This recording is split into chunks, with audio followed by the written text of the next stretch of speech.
रामपुर गांव में 3 भाई रहते थे, रघु, राम और सबसे छोटा रमण। रघु और रामू लालची, आलसी और मूर्ख थे, जबकि रमण मेहनती, नेकदिल और चतुर था। वो सभी अपनी माँ के साथ रहते थे, लेकिन माँ की मृत्यु होते ही दोनों लालची भाई आपस में फुसफुसाकर बातें करने लगे। ए भैया, हमें कुछ करना होगा। अगर अभी रमन को घर से नहीं निकाला ना, तो आगे चलकर जमीन में उसका भी हिस्सा लग जाएगा, 1/3 हो जाएगा। हाँ छोटे, तू बिल्कुल सही कह रहा है। उसे किसी भी तरह से घर से निकालना होगा, पर जमीन का असली कागज कहाँ रखा है, बस यही तो मुझे भी नहीं पता है, और बिना उसके कुछ होगा नहीं। अरे हाँ, मेरे पास है जमीन के असली कागज, और मैं क्या कहता हूँ, शायद उसी पर उसका अंगूठा लगवाकर हम उसे निकाल सकते हैं। अरे वाह, ये हुई ना बात। तो फिर देर किस बात की है, आज ही इस काम को अंजाम दे डालते हैं।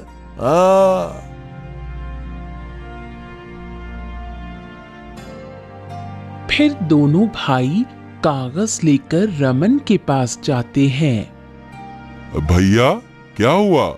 आप दोनों बहुत परेशान लग रहे हैं, सब कुछ ठीक तो है ना? देख रमन, अब माँ तो इस दुनिया में रही नहीं, अब ये घर और जमीन अब हमारे नाम होंगे। अरे भैया, आप ये कैसी बातें कर रहे हैं? हम 3 भाई हैं, तो जमीन का भी 1/3 यानी कि तीनों का बराबर हिस्सा होना चाहिए ना।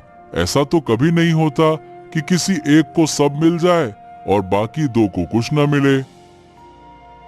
अरे तू चुप हो जा और चला जा यहाँ से। इस घर में अब तेरे लिए कोई जगह नहीं है। 1/3 नहीं, जो होगा 1/2 होगा। हाँ। नहीं भैया, मैं इस घर से नहीं जाऊंगा। ये घर मेरा भी है और इस पर मेरा भी अधिकार है।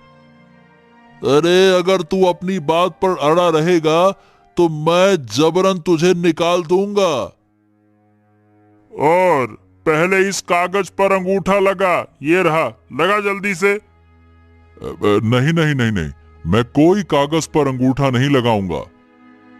अरे लगाना ही पड़ेगा, वरना हम तुझे जान से मार देंगे। लगा अंगूठा, तू लगा, ससुर का नाती, लगा।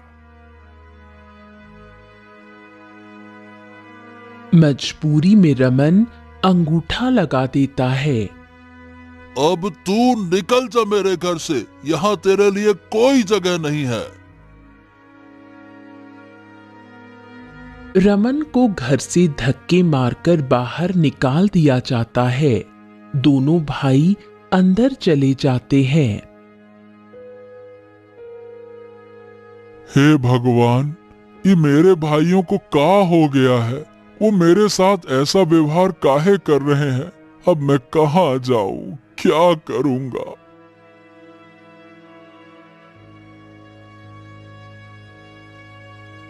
रमन भूखा प्यासा गांव-गांव भटकता है। कई दिन बीत जाते हैं। वहीं दूसरी तरफ दोनों भाई बहुत खुश थे। अरे रामू भाई छोटे, मजा आ गया। अब हमारा घर जमीन सिर्फ हम दोनों का है, यानी कि 1/2।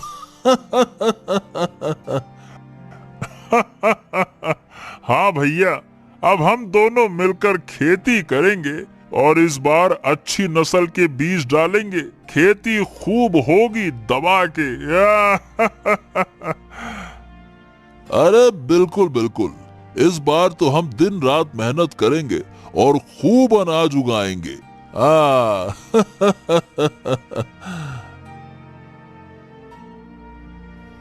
दोनों भाई खुशी खुशी खेती में लग जाते हैं।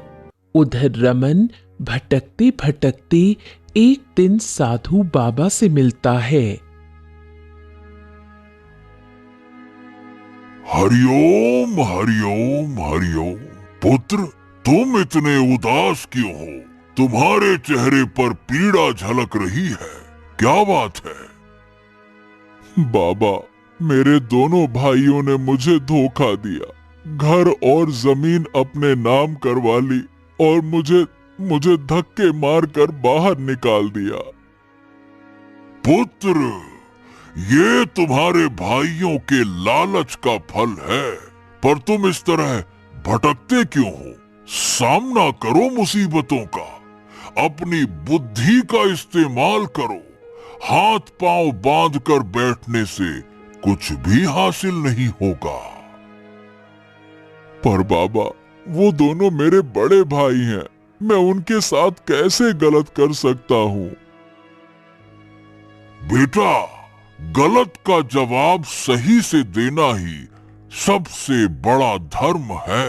याद रखो, कर भला तो हो भला। हरिओम हरिओम।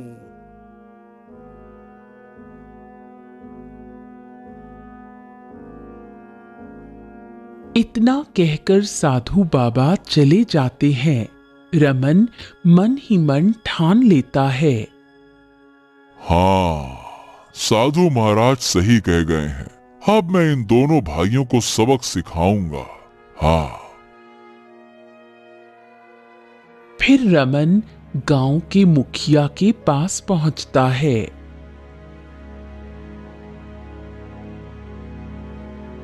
मुखिया जी, आपसे मुझे एक जरूरी बात कहनी है। हाँ हाँ, अब बोलो बेटा, क्या हुआ?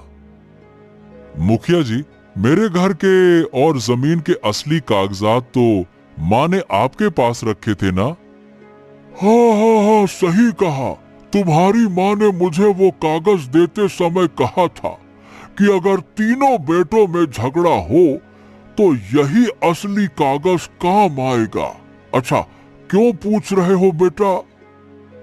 हाँ मुखिया जी, मेरे दोनों भाइयों ने मुझे घर से निकाल दिया। अब मैं उन्हें सबक सिखाना चाहता हूँ। क्या वो कागज मुझे दीजिएगा? हाँ बेटा, तूने बिल्कुल सही कहा। वो कागज है मेरे पास, रुक जा, मैं लेकर आता हूँ। तुम्हारे दोनों भाई तो थे ही लालची, उसे अच्छे से सबक सिखाना बेटा। हाँ।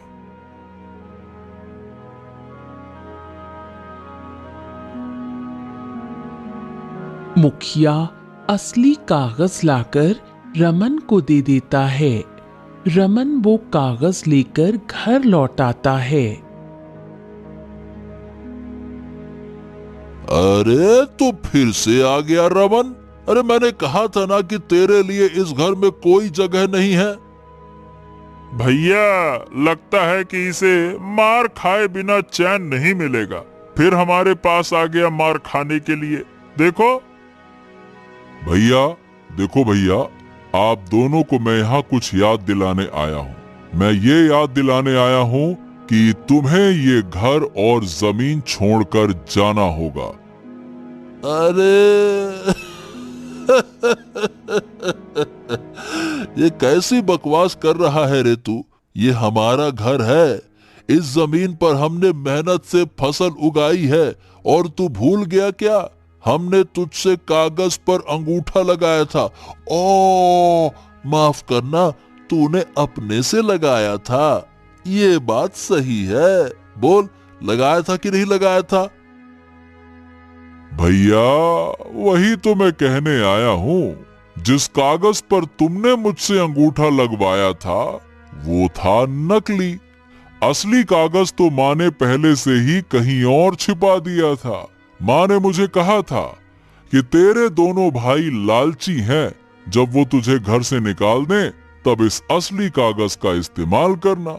और आज मैं वही, ये देखिए, असली कागज लेकर आया हूँ और अब ये घर मेरा है और तुम्हारी मेहनत से उगी हुई फसल भी मेरी है, मेरी, क्योंकि वो जमीन मेरी है, समझे? अरे ये झूठ है, झूठ है ये सब। तू हमें यहाँ से नहीं निकाल सकता। फालतू में नकली कागज बना के ले आया है तू। झूठ बोल रहा है तू, झूठ। हाँ, अरे चल जा यहाँ से, वरना मार मार के तेरा भरता बना देंगे। अंजाम बहुत बुरा होगा, निकल यहाँ से। इतने में दो गांव वाले वहां आ जाते हैं। अरे भाई, रमन ने बिल्कुल ठीक कहा, दोनों भाई तो बचपन से ही लालची हैं। हाँ, और नहीं तो क्या, कभी अपने माँ बाप की सेवा नहीं की और अब इस बेचारे भाई को घर से ही निकाल दिया। इसीलिए ही तुम्हारी माँ ने असली कागज रमन को दिया था। सही किया रमन ने। अब इस घर और जमीन पर सिर्फ उसी का हक है, इसीलिए तुम दोनों इस घर से निकल जाओ, वरना हम बता रहे हैं, हम लोग रमन के साथ हैं, बहुत मारेंगे तुम लोगों को। गांव वालों की बात सुनकर रघु और रामू गुस्से में सबसे बड़बड़ाते हुए वहां से चले जाते हैं।